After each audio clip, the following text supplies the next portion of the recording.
Welcome to the Deep Dive.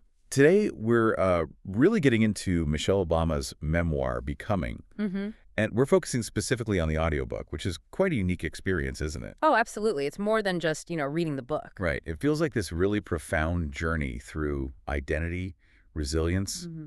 transformation, and hearing her voice adds, well, something special. It really does. So our goal today is to kind of pull out the key insights for you, especially from that experience of hearing her tell her own story. Yeah, let's dive in.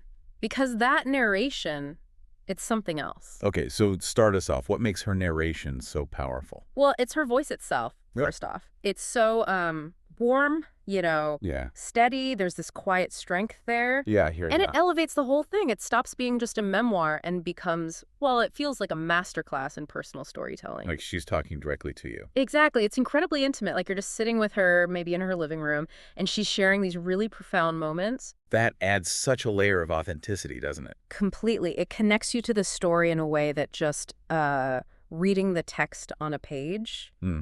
it can't quite replicate that. That makes sense.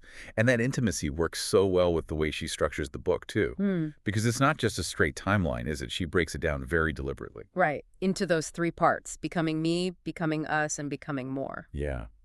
How does that structure help you, as a listener, track her evolution?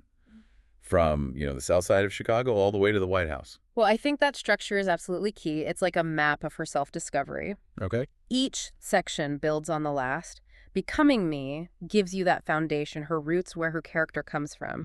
Mm-hmm. Grounded. Then Becoming Us, that explores the partnership with Barack, their shared journey, the complexities there. Which is fascinating in itself. Totally. And then Becoming More, that's her public life, her growth under that intense spotlight of the White House. So it layers the themes. Exactly. It layers them. So by the time she gets to talking about, say, balancing ambition and family or dealing with the political pressure, You understand where she's coming from. you get the context. You see the experiences that built her resilience. It's very effective. And within those layers, she's remarkably vulnerable. Oh, incredibly so. She really tackles some profound themes. Race, gender, motherhood, marriage, public life.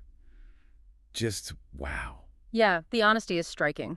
But does she offer insights that maybe redefine strength or leadership for you beyond just sharing? That's a great point. I think she consciously kind of redefines strength, especially for someone in her public role, through that vulnerability itself, particularly in, say, Becoming Us.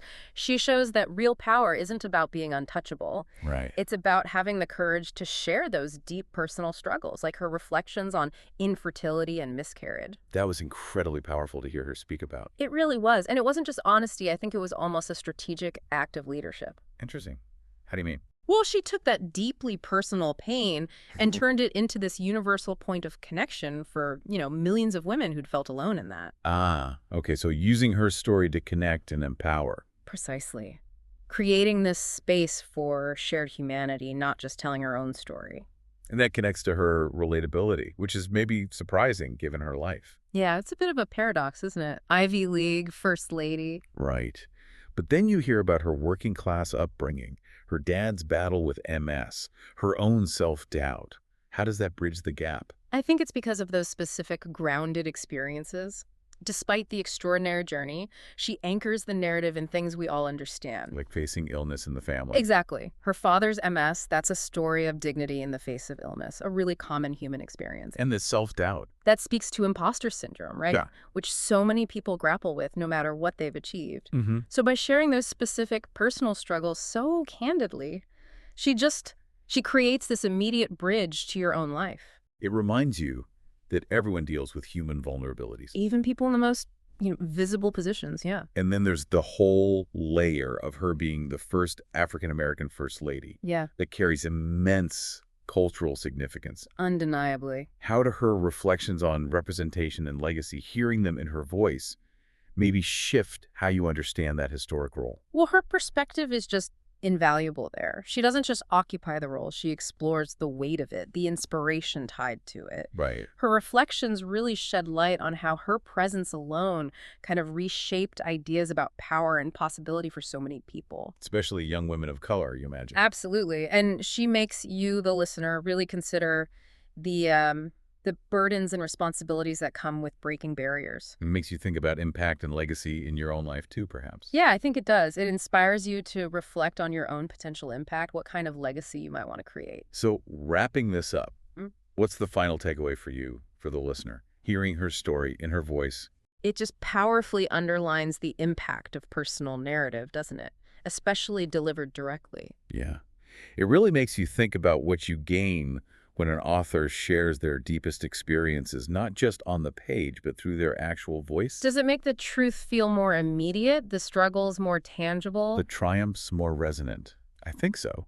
It encourages you to reflect maybe on the unspoken parts of your own story, too. Definitely food for thought.